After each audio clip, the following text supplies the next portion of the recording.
Hey guys, welcome back to Honey Ducky MTG. Today we are going to be doing my first ever deck tech video, and I'm going to be talking about, I think, my favorite deck I've ever built thus far, because it includes my favorite IP, Avatar!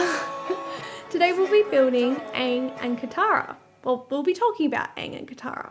Now, the alternative commander for what I've made is Katara, the Fearless. So if you haven't bought the scene box to get this card, don't stress, because this one will also do the trick. I'm going to go over a few things: the win con, what cards you want to be searching for with things like Worldly Tutor, how to get some good tempo, and what the best interaction is for this card with like what lands are going to be key, things like that. So the non-basic lands which I would recommend for this deck and that I've put in include Secret Tunnel, Abandoned Air Temple, Aang Katara, I definitely said that wrong, and the Jasmine Dragon Tea Shop. The reason I've suggested all of these, Secret Tunnel is fantastic. Secret Tunnel is fantastic for when you need to Earthbend because it can't be blocked. So it gives you something that will definitely be hitting the player really easily. Jasmine Dragon Tea Shop works perfectly with our allies. We are going to be making as many allies as we can and casting as many allies as we can. So being able to add 1 mana of any colour to cast an ally spell is going to be fantastic for us. Aang Katara is going to give us some more card draw when we're feeling like we're light on cards or we need some more things in our hand. So it's going to help us with keeping tempo during our commander game. Abandoned Air Temple is going to enter tapped unless we control a basic land. That's fine. The main reason we're grabbing it is that we can put a 1/1 counter on each creature we control. And the win con for this deck is about having so many creatures, we're going to go so wide that there's just no way they can block us. Thankfully, in this deck, being Bant, we have some cards that can help us with tempo and controlling other players' turns in a way that actually helps us. So the first one, it'll quench her. Classic little target counter spell. Unless the controller pays too. The quenchiest. My favorite tempo card in this deck that I have is this guy. He's very cool. Maya Tong of Chin Village, which is actually Dranith Magistrate. Your opponents can't cast spells from anywhere other than their hands. So this is really good. It's not an ally card, but it definitely helps us with some tempo. So definitely strong, worth staying in the deck for. This one's an interesting one. It does kind of work in tempo in a sense that it's off-putting for them to put it in, to play spells against you because it gives you more ramp when they do. So the Cabbage Merchant. Again, not an ally, but really good tempo. So whenever an opponent casts a non-creature spell, create a food token. Whenever a creature deals combat damage to you, sacrifice a food token. Tap 2, untap foods you control, add 1 mana of any colour. The reason this card is so good in this deck is Aang and Katara. Whenever Aang and Katara enter or attack, create X 1/1 white ally creatures, where X is the number of tapped artifacts and or creatures you control. So if you're tapping your foods to create some beautiful, beautiful, beautiful mana from tapped foods, and then you use that mana to play Aang and Katara, or afterwards you're attacking with Aang and Katara with those foods tapped, that's more white allies, creature tokens that are coming in. Okay, so our board state might look something like this. Now we have enough mana here that we could tap it all out and bring in Aang and Katara. But that doesn't really help us in getting our 1/1 white allies from Aang and Katara. So what we're going to do is we're going to use this ability where we can tap foods for mana. And we're going to use this ability where each land and ally we control has 1 mana of any colour. So we're going to tap 2 foods for 1 mana, any colour. We're going to pick, I don't know, green. Don't have a lot of green mana. Then we're going to tap 1, 2, 3, 4. Sorry, not him. He's not an ally. Can't tap him. These 3 we can definitely tap. So that's 1, 2, 3, 4 mana. So then we only need to tap another 2 mana. I would recommend tapping just your plain mana because we can use this ability later maybe if you have enough mana to do. But the point is that we're just tapping 4 mana. So then we bring out Aang and Katara because they've come in for every artifact and creature we control. we create X11 white ally creature tokens. So 1, 2, 3, 4, 5. So 5 ally creature tokens, just like that. So you've got some blockers, even though you've tapped out 5 of these bad boys. Works like a charm. Fantastic, awesome play. It's going to get you some big numbers on the board really quickly. Speaking of getting big numbers on the board really quickly, I'm going to talk about some things that are going to help us ramp early on and get some mana. Thankfully, we have some green. So some of my favorite green cards for the board state include the Great Divide Guide. He's so cool. He's so fantastic. We love him so, so much. Each land and ally you control has add 1 mana of any color. Enough said. The Earth King. So when he enters, create a 4/4 green bear creature token. Whenever 1 or more creatures you control with power 4 or greater attack, search your library for up to that many basic land cards, put them onto the battlefield tap, then shuffle. So if you already have Aang and Katara out, they are a 5/5, so they're above a 4/4. And if you're trying to attack with them every turn, this gives you some extra lands to work with, so you can cast more spells and create more things and do all the stuff.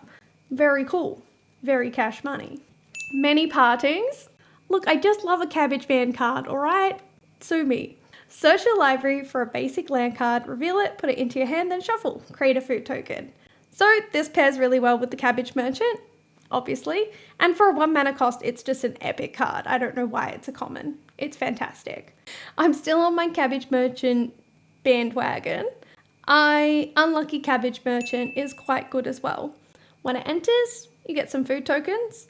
And whenever you sacrifice a food, you can search your library for a basic land card, put it onto the battlefield tapped. If you search your library this way, put this creature on the bottom of its owner's library, then shuffle. So you can just keep replaying him, if need be. Pretty cool, pretty exciting. Does well in a pinch. Other cards that can help you ramp early game includes Training Grounds. I know this is a blue card and I was like, mana ramp.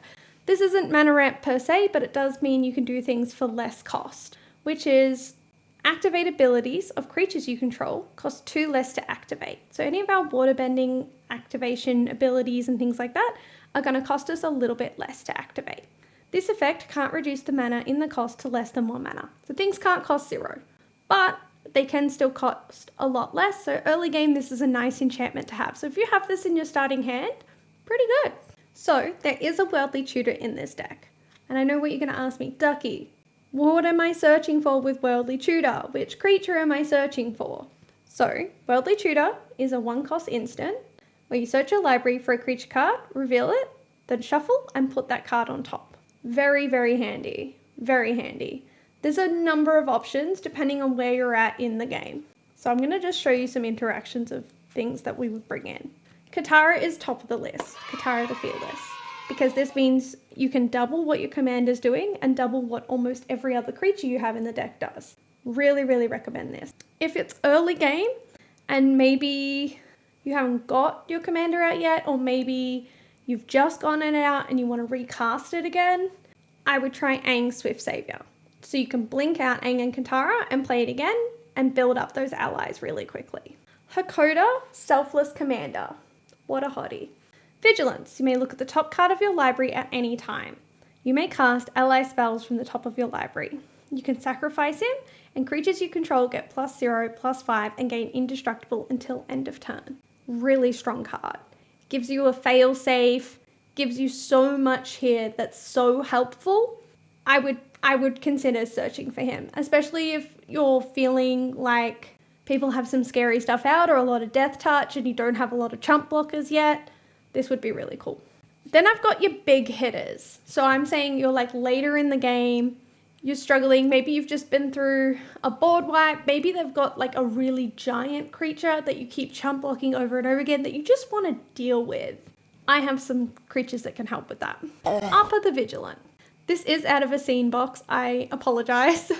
I have put cards from the scene boxes in here because they're so good and they're so pretty and I would just really want them in the deck so I can actually use and showcase and love them.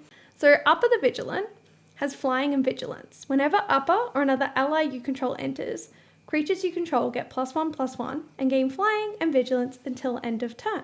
The other creature that's a big hitter is your Swampbenders. Swampbenders' power and toughness are each equal to the number of swamps on the battlefield. Seems silly because it's like, well, we don't have any swamps. But lands you control are swamps in addition to their other types. Very cool. Very exciting. And it's a star. So all the lands that you have out, all that ramp we did earlier with our lands, now equates to damage and power. Very, very exciting. Very cool. So I thought I'd run you through a few interactions with this deck and what they can look like. So I'm going to show you just a few things, and yeah, hopefully it helps you understand what I think is really great about this deck. Okay, let's say we're later in the game. We've got all of these amazing things out, having a great time, and we want to play this. So say we've got 7 quest counters on this. All our creatures get +5/+5, which is pretty awesome. That turns out 8 1/1s into 6 6s. I think going wide with that is going to make some pretty big damage on everything.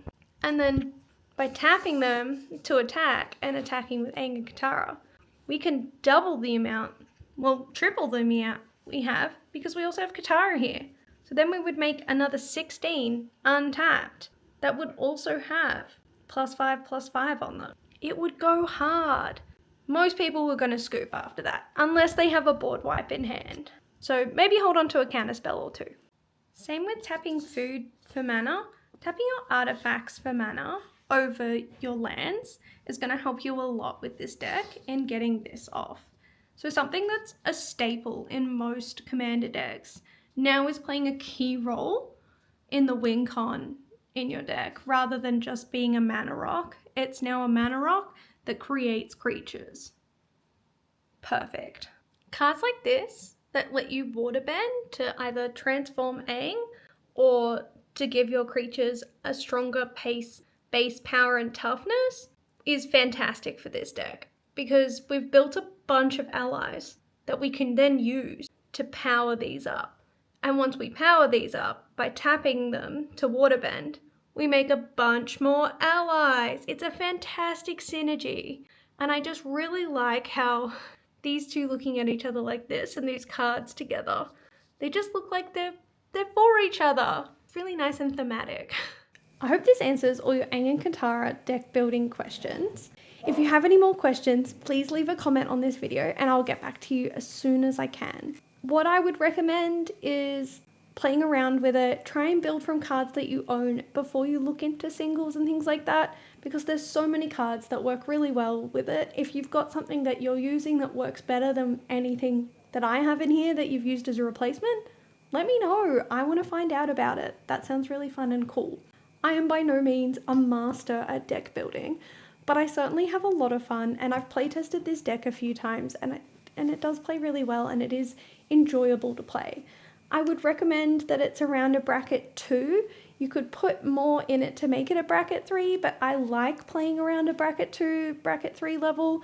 I think it's pretty fun. I think it would hold up in a bracket 3 scenario, depending on how crazy the rest of your pod is about game changes, etc. But yeah, no, I think it's a really, really fun deck to play, and I really recommend it. I'm Honey Ducky. Thank you so much for watching. Make sure you like, subscribe, and do all the things, and follow me for more content, more deck builds. I'm Honey Ducky. I'm out of mana. I'll think of